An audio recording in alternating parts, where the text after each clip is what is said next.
সুপ্রিয় দর্শক, আবারও স্বাগত জানাই রিহাব ফেয়ার প্রতিদিন অনুষ্ঠানে। এই অনুষ্ঠান আপনারা দেখছেন বঙ্গবন্ধু আন্তর্জাতিক সম্মেলন কেন্দ্র থেকে রিহাব উইন্টার ফেয়ার 2015 উপলক্ষে আয়োজিত রিহাব ফেয়ার প্রতিদিন অনুষ্ঠান থেকে। আজ মেলার চতুর্থ দিন। Real estate and housing association of Bangladesh REHAB প্রতি বছর আয়োজন করে থাকে রিহাব ফেয়ার। তারই ধারাবাহিকতায় এবারও গত 23 জানুয়ারি এক বর্ণাঢ্য অনুষ্ঠানের মাধ্যমে শুরু হয়েছে রিহাব ফেয়ার 2015।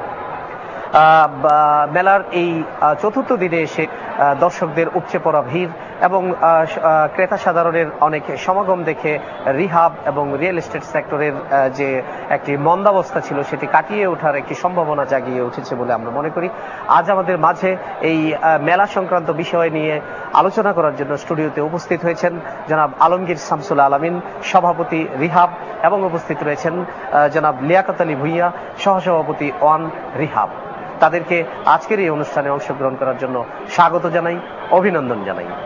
প্রথমেই জনাব আলমগীর শামসুল আলামিন, আপনার নেতৃত্বে রিহাব বিভিন্ন সময়ে বিভিন্ন কর্মসূচি নিয়ে থাকে এই রিয়েল এস্টেট সেক্টরের উন্নয়নে। তারই ধারাবাহিকতায় এবারের মেলাটাও বিভিন্নভাবে জমকালো করার যে উদ্যোগ নেওয়া হয়েছে আমরা মনে করি যে অনেক অর্থে সফল আজকে চতুর্থ দিনে এসে। আপনি কি মনে করেন? ধন্যবাদ। প্রথমে আমি আরটিভিকে ধন্যবাদ জানাই, আরটিভির সকল দর্শককে আমি অভিনন্দন জানাই। আমাদের এই রিহ্যাব ফেয়ার 2015 যে 23 তারিখ থেকে শুরু হয়েছিল, 5 দিন ব্যাপী এই মেলা আমরা এখন পর্যন্ত যে সাড়া পেয়েছি আমরা অত্যন্ত সন্তুষ্ট। আমি বিভিন্ন স্টল ঘুরে দেখেছি এবং সকাল থেকে বিকেল পর্যন্ত বা রাত্রি 9টা পর্যন্ত যে পরিমাণ দর্শক এসেছেন, ক্রেতা এসেছেন, আমার যারা মেম্বার্স আছেন তারা অত্যন্ত খুশি। এবং যে মিলন মেলার অবস্থা হয়েছে এটা দেখে আমার মেম্বাররা উৎসাহ পেয়েছে এবং আমি বিশ্বাস করি আমাদের যে মন্দা ভাবটা আছে সেই মন্দা ভাব কাটিয়ে উঠতে এই মেলা সকলের জন্য সহায়ক ভূমিকা পালন করবে। জি জনাব লিয়াকত আলী ভুইয়া, আমরা বিভিন্ন সময়ে অতীতে দেখেছি যে রিহাবের ইমেজ নিয়ে বিভিন্ন পত্র পত্রিকা মিডিয়াতে বিভিন্ন অভিযোগ এবং নানা ধরনের নেতিবাচক প্রচারণা আমরা দেখতে পেয়েছি। বর্তমান সময়ে এই সেক্টরের প্রতি এই মানুষের অন্যতম মৌলিক চাহিদা আবাসনের জন্য যে আপনারা কাজ করছেন সেটার সপক্ষে বিভিন্নভাবে মিডিয়া এবং পত্রিকা আপনাদের সপক্ষে কাজ করে যাচ্ছেন এবং আমরা দেখেছি যে আপনাদের পজিটিভ ইমেজ বিল্ড আপে সহায়ক ভূমিকা পালন করছে বর্তমান সময়ে। এতে কি আপনাদের কোনো সহযোগিতা হচ্ছে কিনা এবং আপনি কি মনে করেন, এটাকে কিভাবে মূল্যায়ন করছেন? ধন্যবাদ আপনাকে এবং আরটিভিকে আজকে বিশেষ করে ধন্যবাদ এই জন্য, আরটিভির আজকে শুভ জন্মদিন। আমি এবং আমার প্রেসিডেন্ট এবং রিহাবের সকলের পক্ষ থেকে আরটিভিকে শুভ জন্মদিনে স্বাগতম জানাচ্ছি। যাই হোক, আপনি যে প্রশ্ন করেছেন সেটার পরিপ্রেক্ষিতে বলতে চাই যে দেখেন, ভালো করলে অবশ্যই ভালো বলবে, খারাপ করলে খারাপ বলবে। আমরা গত কিছুদিন যাবৎ আমরা কিন্তু এটার উপর অনেক কাজ করেছি এবং কাজ করার পর আসলে আমি এক কথায় বলতে চাই যে ভালো মন্দ মিলেই কিন্তু সব কিছু। তারপরও যে এখন যে মিডিয়ার যে সমস্ত আমাদের যে পজিটিভ নিউজ আসতেছে, নিশ্চয়ই আমরা ভালো কাজ করতেছি, এই জন্যই আমি মনে করি মিডিয়ার পজিটিভ নিউজ আসতেছে। আর খারাপ করলে অবশ্যই খারাপ নিউজ আসবে, এটা নেগেটিভ নিউজ আসবে, এটা তো সত্য কথা। তবে আমি মনে করি আমরা নিশ্চয়ই ভালো করতেছি, এই জন্য পজিটিভ নিউজ হচ্ছে। জি মাননীয় সভাপতি, আপনি কি মনে করছেন যে বর্তমানে সবাই পজিটিভ কাজ করছে এবং এই সেক্টরের উন্নয়নে আপনারা পজিটিভ ভূমিকা রাখতে পারছেন? অবশ্যই আমরা পজিটিভ কাজ করছি। আমরা আমাদের মেম্বারদেরকে নিয়ে টাইম টু টাইম বসছি, কি করে আমাদের ইমেজকে বিল্ড করা যায় সেই ব্যাপারে আমরা কথা বলছি। রাজুক আমাদের কন্ট্রোলিং অথরিটি, রাজুকের সঙ্গে আমরা টাইম টু টাইম বসছি এবং তাদের পরামর্শগুলো আমরা আবার আমাদের মেম্বারদেরকে দিচ্ছি যাতে করে এই সেক্টরে শৃঙ্খলা ফেরত আসে এবং এই সেক্টরে যে যে দুর্নামের কথা আপনি বলছেন সেই দুর্নামের থেকে আমরা যাতে বেরিয়ে আসতে পারি এবং ক্রেতাদেরকে যেন আস্থা দিতে পারি সেই ব্যাপারে আমরা প্রতিটি স্তরে স্তরে কাজ করছি। জি ধন্যবাদ। আমরা এই মুহূর্তে চলে যাই মেলা প্রাঙ্গণে, সেখানে মেলার বর্তমান অবস্থা কি এবং আজকে চতুর্থ দিনে মেলা প্রাঙ্গণের অবস্থানটা দেখে আসি। দর্শক চলুন দেখে আসি মেলা প্রাঙ্গণে, আমাদের সহকর্মী নুসরাত সেখানে মেলার অবস্থান জানাচ্ছে। রিয়া ফেয়ার 2015 দর্শক, আমি যেমনটি বলেছিলাম আজ মেলার চতুর্থ দিন এবং এই মেলায় আজ চতুর্দিন হিসেবে অনেক লোকের সমাগম দেখতে পাচ্ছি। আর আমি এখন আছি শামসুল আলামিন রেল স্টেটের সামনে, যেখানে আমি একজন আমার সাথে পেয়েছি জনপ্রিয় চিত্রনায়িকা মৌসুমীকে। চলুন তার কাছ থেকে জেনে নিই আজকের মেলার সম্পর্কে কিছু কথা। আপু কেমন আছেন? হ্যাঁ ভালো আছি। জি অনেক ভালো আছে। আচ্ছা, আপনি তো মেলা এসেছেন, অনেকক্ষণ যাবত ঘুরছেন, দেখছেন, তো কেমন লাগছে আজকের মেলা? অনেক ভালো লাগছে, কারণ হচ্ছে সব ধরনের মানুষ ফ্ল্যাট বুকিং দেওয়ার জন্য, বাড়ি নেওয়ার জন্য এখানে আসছে। তো আমি আবার শুনলাম যে অনেক ভালো সেল হচ্ছে, কিছু সেল আছে, তো এইসব কারণে ভাবলাম আমিও যাই। এদিকে ছিল তো কাজের থেকে ভাবলাম যে একটু ঢুকে যাই, ঢুমেরে যাই। আচ্ছা, কেমন লাগছে এই আয়োজন দেখে, বা আপনার কেমন মনে হচ্ছে যে এটা তারা কতটা সফল ভাবে করতে পারছে? ডেফিনেটলি এটা অনেক সুন্দর একটা আয়োজন করেছে, ওরা সবসময় করে, বাট আসা হয় না আমার। এবারও দাওয়াত ছিল, তাই ভাবলাম যে এবার আসি। তো আমার কাছে খুবই ভালো লাগছে। সবগুলো অ্যাপার্টমেন্টের ইনফরমেশন এক জায়গা থেকে নিতে পারা, যেমন এটা পছন্দ হচ্ছিল তাহলে ওটাতে যাই, সবগুলো স্টল একসাথে, এবং ফ্যাসিলিটিস গুলো জানতে পারছে। যেমন আমি সবগুলো জানলাম, সবগুলো প্রজেক্ট একসাথে জানলাম, ওদিকে আরো প্রজেক্ট ভিজিট করলাম, তো ওদের ওগুলাও দেখলাম, ভালো লেগেছে।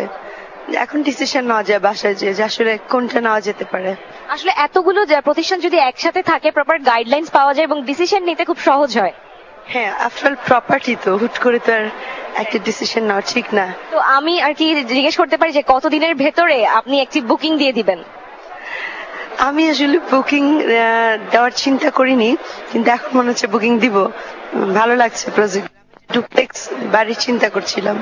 আচ্ছা, তো এই আয়োজন আপনাকে এতটাই মুগ্ধ করেছে যে আপনি চিন্তা করতে বাধ্য হচ্ছেন যে এখন আমাকে বুকিং দিতেই হবে। হ্যাঁ, আপনাকে অসংখ্য ধন্যবাদ। সুপ্রিয় দর্শক, আমরা কথা বলছিলাম জনপ্রিয় চিত্রনায়িকা মৌসুমীর সাথে। সে এই আয়োজন দেখে খুবই মুগ্ধ এবং আমিও আপনাদেরকে বলছি যে যারা এখনো আসেননি এই মেলা দেখতে, এক নজর হলেও এই মেলায় আসুন, উপভোগ করুন। আমি এখন ফিরে যাচ্ছি স্টুডিওতে। জি জনাব লিয়াকত আলী ভুইয়া, আপনি দেখছেন যে আজকে চতুর্থ দিনে এসে এবং ছুটির দিন, অনেকে সরকারি ছুটির দিন, মেলায় উপচে পড়া ভিড়। গতকালকে প্রচন্ড ভিড় ছিল। এই যে মেলায় যে পরিমাণ সাড়া পাচ্ছেন, এটাকে আপনারা কতটা কাজে লাগাতে পারছেন আগামী দিনের জন্য? ধন্যবাদ আপনাকে। দেখুন, আমরা কিন্তু আমি সব জায়গায় বলছি, এখন একই কথা বলতে হবে যে দেখেন, এই মেলাটার জন্য কিন্তু আমাদের এখানে অনেক গ্রাহক বলেন, ক্রেতা বলেন, তারা কিন্তু অপেক্ষা করে। কেন, একই ছাদের নিচে অনেক রকম প্রোডাক্ট আমাদের এখানে থাকে। আর দ্বিতীয়ত শীত মৌসুম, আমাদের প্রবাসী ভাইরা বোনেরাও কিন্তু সাধারণত আমাদের এই দেশে আসে, তখন কিন্তু এই মেলাটা অ্যাটেন্ড করে।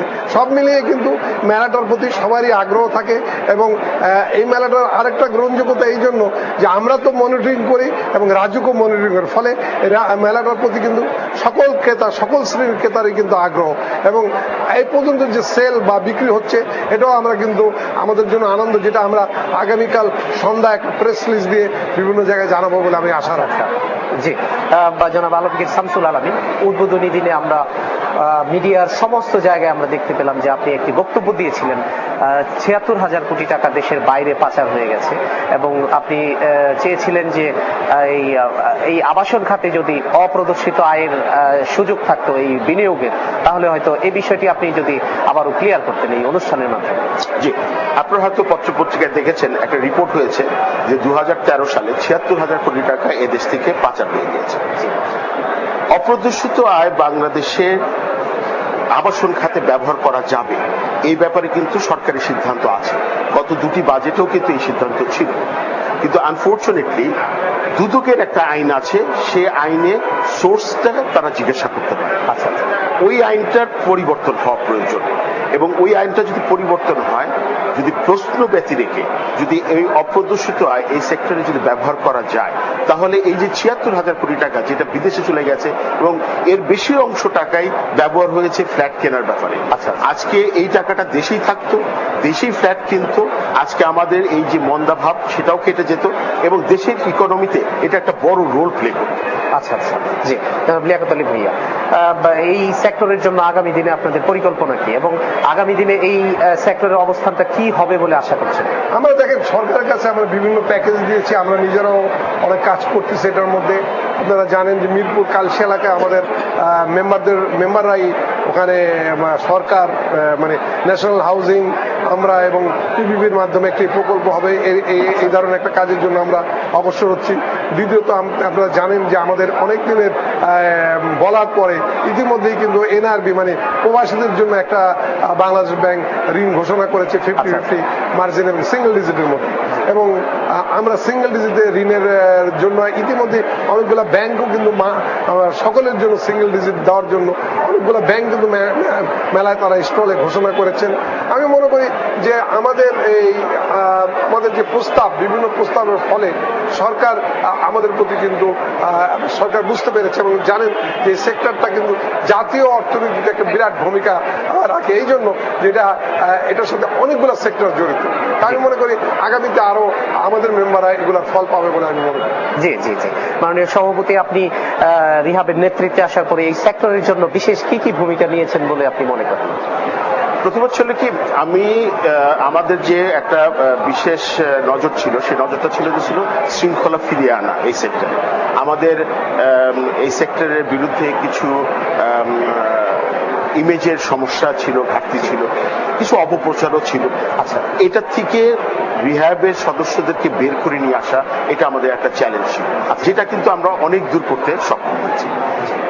আমাদের এই সেক্টরে যারা শ্রমিক আছে, যারা কর্মচারী আছে, তাদেরকেও ট্রেনিং দেওয়া, এটা আমাদের একটা উদ্দেশ্য ছিল, যে কারণে আমরা একটা ট্রেনিং ইনস্টিটিউট করেছি। আচ্ছা, এবং এই training institute already in progress এবং অলরেডি প্রথম ব্যাচ এখান থেকে বেরিয়ে এসেছে। আচ্ছা, আপনারা জানেন যে আমরা উত্তরাতে একটা জায়গা বরাদ্দ পেয়েছি, সেখানে আমরা এই ট্রেনিং ইনস্টিটিউট গড়ে তুলব, যেখানে আরো বেশি বেশি কারিকুলাম দেওয়া হবে। আপনার কথা শুনবো পরবর্তী সময়ে, ছোট্ট একটি বিরতির পর আবারও ফিরে আসছি।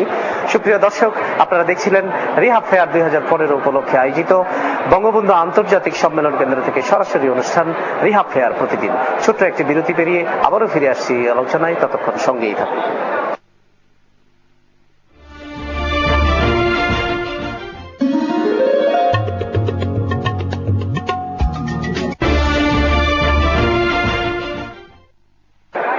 সুপ্রিয় দর্শক, আবারও ফিরে এলাম রিহাব ফেয়ার প্রতিদিন অনুষ্ঠানে। আমাদের মাঝে আলোচক হিসেবে উপস্থিত হয়েছেন জনাব আলমগীর শামসুল আলামিন, রিহাব সভাপতি, এবং উপস্থিত রয়েছেন রিহাবের সহসভাপতি ওয়ান লিয়াকত আলী ভুঁইয়া। জনাব আলমগীর শামসুল আলামিন, আপনার কার্যক্রম নিয়ে কথা বলছিলেন, যে আপনি নেতৃত্বে আসার পরে যে বিভিন্ন বিশেষ পদক্ষেপগুলো নিয়েছিলেন সেগুলো নিয়ে বলছিলেন। যেমন মনে করেন, আগে আমাদের এই রিহ্যাবের কিছু কিছু জায়গায় রিপ্রেজেন্টেশন ছিল না, যেমন মনে করেন ফেডারেশন আমাদের রিপ্রেজেন্টেশন ছিল না, এখন কিন্তু রিহ্যাব ফেডারেশনের রিপ্রেজেন্ট করে। আমাদের এই কমার্স মিনিস্ট্রিতে আমাদের কোনো রিপ্রেজেন্টেশন ছিল না, এখন কিন্তু কমার্স মিনিস্ট্রিতে রিহ্যাব রিপ্রেজেন্টেশন করে। আমি বর্তমানে ওখানকার অ্যাডভাইজার হিসাবে জয়েন করেছি।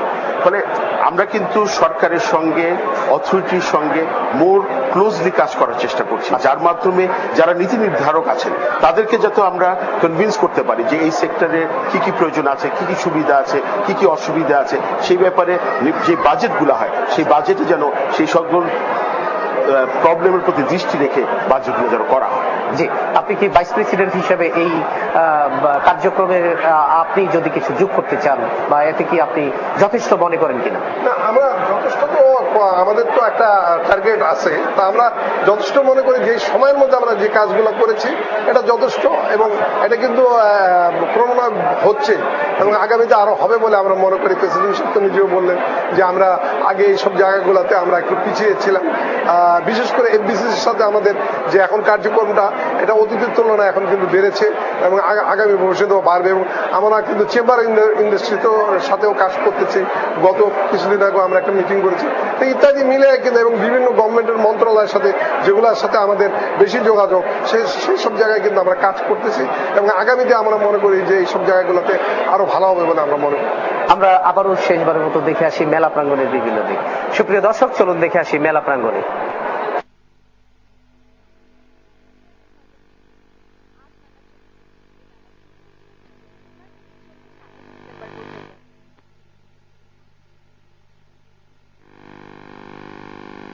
এই মুহূর্তে দাঁড়িয়ে আছি বিশেষ বিল্ডার্সের সামনে। আমি কথা বলবো তাদের সাথে এবং জানবো এই 4 দিনে তারা কেমন সাড়া পেয়েছে আমাদের সাধারণ জনগণের কাছ থেকে। কেমন আছেন? জি আলহামদুলিল্লাহ ভালো আছে। 4 দিন যেহেতু আজকে মেলার বয়স বা মেলার 4 দিন যাবত চলছে, তো আপনারা এই 4 দিনে কেমন সাড়া পেয়েছেন? আমরা বিগত দিনের মেলা থেকে এবছরের মেলাটাতে অনেক ভালো সাড়া পেয়েছি এবং আমাদের আশা যে এবার আমরা অনেক ভালো কিছু করতে পারবো। আর 4 দিনে কেমন দেখলেন লোক সমাগম বা আপনি তাদের ভেতর কেমন প্রতিক্রিয়া দেখলেন? লোক সমাগম বেশ ভালোই, তাদের ভিতরে অনেক কিউরিওসিটি আছে ফ্ল্যাট এবং প্লটের জন্য, বিশেষ করে মধ্যবিত্ত ঘরে মানে যারা চাচ্ছে আর কি ছোট ছোট ফ্ল্যাটের চাহিদাটা বেশি যাচ্ছে। ঠিক আছে, যেহেতু 4 দিন আমি ঘুরলাম মেলায়, সবার কিন্তু একটাই কথা যে এখানে একটা প্রপার গাইডলাইন্স আছে, অনেক ধরনের প্রতিষ্ঠান আছে, অনেক প্রতিষ্ঠান আছে এখানে, সো প্রপার একটা গাইডলাইন্স আছে। আপনারাও কি বিশ্বাস করেন যে প্রপার গাইডলাইন আপনারা দিতে পারছেন জনগণকে? ডেফিনেটলি আমরা দিতে পারছি। জনগণ কাস্টমার আমাদেরকে অনেক কোয়ারি করছে এবং আমরা আমাদের পুরো টিম নিয়ে আমরা সেভাবে ফিডব্যাক দিচ্ছি তাদের, তারাও স্যাটিসফাই, আমরাও স্যাটিসফাই। তো এর মেলাটার ফলে আপনি কি মনে করেন যে অনেক উন্নতি হয়েছে বা সাধারণ জনগণের কাছে আপনারা যে মেসেজটা দিতে চেয়েছিলেন সেটা পৌঁছেছে কিনা? অবশ্যই তাদের কাছে পৌঁছেছে এটা। আচ্ছা, আমি একটু আপনার কাছে জানতে চাই, আচ্ছা আমি আপনার সাথে একটু কথা বলি। তো আপনি তো এই 4 দিন যাবতই মেলায় আছেন, তো আপনি কেমন দেখছেন যে মেলায় লোকের সমাগম বা সাড়া কেমন পেয়েছেন? ইনশাল্লাহ আমাদের ভালো সাড়া পেয়েছি। আমরা সাধারণত 3 শ্রেণীর ক্লায়েন্টদেরকে টার্গেট করে মানে আমাদের প্লট এবং অ্যাপার্টমেন্ট গুলিকে সাজাই। সো এর জন্য আমাদের মধ্যবিত্ত শ্রেণীর যে ক্লায়েন্টগুলি আছে তারা ব্যাপক সাড়া বোধ করছে এবং তারা আসছে কন্টিনিউ, এবং আমাদের রেটের সাথে তাদের যে চাহিদা সেটা পূরণ হচ্ছে। আশা করি যে সাদার সাধ্যের ভেতরে রেখে আমরা ভালো কিছু করতে পারবো এবং ক্লায়েন্টও আমাদের কাছে এসে সেই স্যাটিসফ্যাকশনটা পাবে ইনশাল্লাহ। আপনারা 3 ধরনের শ্রেণীর জন্যই অফার রেখেছেন? জি আমরা 3 ধরনের শ্রেণীর জন্যই অফার রেখেছি। আচ্ছা, আপনাকে অসংখ্য ধন্যবাদ। সুপ্রিয় দর্শক, কথা বলছিলাম বিশেষ বিল্ডার্সের একজন কর্মরত মানুষের সাথে, যিনি আছেন 4 দিন আজকে মেলা এবং সে বলছেন যে মেলায় সে ভালো সাড়া পেয়েছেন।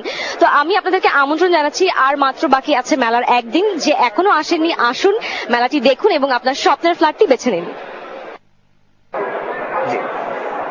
দর্শক, আবারও ফিরে এলাম স্টুডিওতে। জনাব আলমগীর শামসুল আলামিন, আপনাদের কানেকশন ইউটিলিটি নিয়ে বিভিন্ন সমস্যা ছিল, বর্তমানে কি অবস্থা আপনি বলেন? না, ইউটিলিটির ব্যাপারে যেমন ইলেকট্রিক কানেকশনটা এখন মোটামুটি আমরা ভালো আছে এবং আমরা মোটামুটি যেখানে আমরা অ্যাপ্লিকেশন দিচ্ছি আমাদের কানেকশন করছে। গ্যাসের ব্যাপারটা এটা একটা জাতীয় নীতি, সেই ব্যাপারে সরকার বলছে যে গ্যাসের পরিবর্তে আমাদেরকে এলপিজি সিলিন্ডারের ব্যবস্থা করবে। আমি সরকারের কাছে আবেদন জানাচ্ছি যে যত দ্রুত সম্ভব এই সমাধানটা করা দরকার, এক। আর সেকেন্ড থিং হচ্ছিল এই যে সিলিন্ডারের যে প্রাইস সেটাকে কিভাবে সরকার কমিয়ে আনবে, মানুষের বাজেটের ভিতরে নিয়ে আসবে, যাতে করে ওনারা গ্যাসের পরিবর্তে সিলিন্ডার ইউজ করলে অত্যাধিক তাদের যেন খরচ না হয়, এই ব্যাপারে সরকার সিদ্ধান্ত নেবে। জি, লিয়াকত আলী ভাইয়া, এই বিষয়ে সর্বশেষ যদি কোনো আমি তার সাথে একমত যে সরকার যে নীতি নিয়েছে এটা ঠিক আছে। এটা আর ইউটিলিটি সার্ভিস বলতে যেটা বোঝায় সেগুলো মোটামুটি আমরা এখন ঠিক মতন পাচ্ছি এবং এটা এই জন্য সরকারকে আমার ধন্যবাদ দেওয়া উচিত। জি, সুপ্রিয় দর্শক, আপনারা দেখছিলেন রিহাব ফেয়ার প্রতিদিন অনুষ্ঠান। এই অনুষ্ঠান সরাসরি সম্প্রচারিত হচ্ছে আরটিভির পর্দায় বঙ্গবন্ধু আন্তর্জাতিক সম্মেলন কেন্দ্র থেকে, রিহাব ফেয়ার 2015 মেলা প্রাঙ্গণ থেকে। আমরা আজ আরটিভির 11 বছরে পদার্পণ উপলক্ষে কিছুক্ষণের মধ্যেই রিহাবের পক্ষ থেকে কেক এবং ফুল দিয়ে আরটিভিকে শুভেচ্ছা জানানো হচ্ছে এই অনুষ্ঠানের মাধ্যমে এই মেলা প্রাঙ্গণ থেকে। তার আগে আমরা সর্বশেষ মেলা প্রাঙ্গণের অবস্থান দেখে আসি। সুপ্রিয় দর্শক, যেমনটি আমি বারবার বলছিলাম যে আজ মেলা চতুর্থ দিন এবং এই মেলার বাকি আছে আর একদিন। যারা এখনো আসেননি বঙ্গবন্ধু আন্তর্জাতিক সম্মেলন কেন্দ্রের এই মেলা একবার হলেও ঘুরে যান এবং দেখে যান যে আপনাদের স্বপ্নের সেই আবাসনটি এখানে আছে কিনা বা আপনার খোঁজ এখানে পাবেন কিনা। তো আমি এখন এখানে কর্মরত 3 জন আছে যাদের সাথে আমি একটু কথা বলবো এবং জেনে নিব এই মেলা সম্পর্কে বা এই মেলার আরো যে সুযোগ সুবিধা ছিল সেগুলো সম্পর্কে আমি জেনে নিব। জি, ভালো আছেন? জি, ভালো আছি। আচ্ছা, আমি একটু আবার জানতে চাই, যেহেতু আজকে চতুর্থ দিন, প্রথম দিনেও আমি আপনার সাথে কথা বলেছি, দ্বিতীয় দিন বলেছি, তো আজ জানতে চাই চতুর্থ দিনে আপনারা কেমন সাড়া পেয়েছেন? আমাদের চাওয়ার থেকে বেশি পেয়েছি, অনেক সাড়া, অনেক আমরা ভিজিটর্স দেখছি গত বছর থেকে এই বছরের প্রচুর পরিমাণ সাড়া পাচ্ছি এবং আমাদের অনেক ফ্ল্যাট সেল হচ্ছে। কেন হবে না, অনেক অনেক প্রোডাক্ট তো আসলে এখানে ডিসপ্লে হচ্ছে, প্রায় আমাদের 150টা স্টলের মধ্যে প্রচুর ফ্ল্যাট, যার জন্য অনেক সেল বেড়ে গেছে। ধন্যবাদ। আচ্ছা, তা আমি এবার আপনার কাছে একটু জানতে চাই যে আপনাদের যে এক্সপেকটেশনের কোটাটা ছিল এবার এই মেলা আয়োজন যখন করেন, সেই কোটাটা কি পূরণ হয়েছে? আসলে সত্য কথা বলতে কি, বিগত 5 ইয়ার্সে যে ধরনের আমরা ফেয়ার করেছি তার থেকে এবার কিন্তু অনেক বেশি সাড়া পাচ্ছি। কারণ কাস্টমাররা বুঝতে পারছে যে ফ্ল্যাট আমাদের প্রোডাকশন কম, ডেভেলপাররা কম ফ্ল্যাট তৈরি করতেছে কিন্তু কাস্টমার বেশি। এই মুহূর্তে কিন্তু ফ্ল্যাট কেনার একটা উত্তম সময়, কাস্টমাররা এটা বুঝতে পেরেছে। কারণ দেখা গেছে কিন্তু এরপরে যে ফ্ল্যাটের দাম এখন যা আছে সেই ফ্ল্যাটের দাম 1 থেকে 2,000 5,000 টাকা পর্যন্ত বেড়ে যাবে। কারণ কি, ফ্ল্যাটের প্রোডাকশন অনেক কম। অনেক ডেভেলপাররা 2 বছর 1 বছর আগে থেকে ফ্ল্যাটের নির্মাণাধীন কাজ কমায় দিয়েছে। তো এখন কিন্তু কাস্টমার বেশি, কারণ মানুষের বাসস্থান যেটা প্রয়োজন, মানুষ তো তার প্রয়োজনেই কিনবে, কিন্তু প্রোডাকশন অনেক কম, প্রোডাকশন কম, কাস্টমার বেশি। সেক্ষেত্রে কাস্টমারদের উচিত এখনই ফ্ল্যাট কেনার সময়। তো আমরা বিগত বছর থেকে এবছরে যে আমি আমারও নিজের স্টল আছে এখানে, আমি প্রায় 4-5টা ফ্ল্যাট অলরেডি বুকিং দিয়ে ফেলেছি। তো আশা করতেছি আরো আজকের দিন এবং আগামীকাল আরো 2-1টা বুকিং হবে এবং কিছু কাস্টমার পাইপলাইনে আছে এবং তারা বুকিং দেবে বলে তারা প্রিপারেশন নিয়েছে।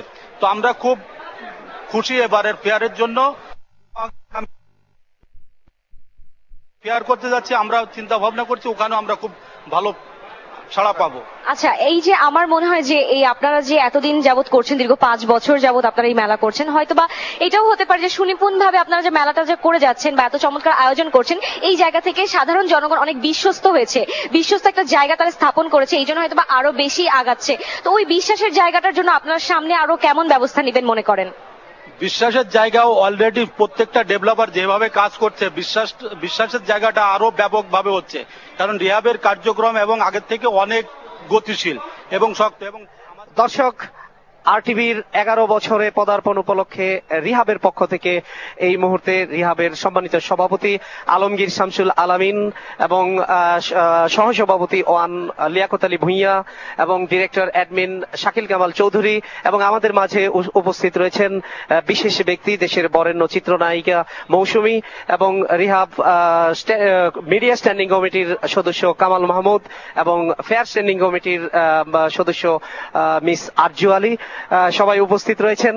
এই মুহূর্তে কেক কেটে এই আরটিভির বিশেষ মুহূর্তকে অভিনন্দিত করছেন রিহাবের সম্মানিত সভাপতি আলমগীর শামসুল আলামিন এবং তাকে শুভেচ্ছা জানানোর জন্য অনুরোধ করছি।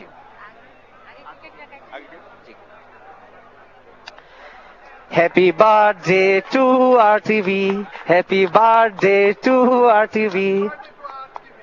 ধন্যবাদ, ধন্যবাদ এই মুহূর্তে কিছু বলার জন্য আমাদের রিহাবের সম্মানিত সভাপতি আলমগীর।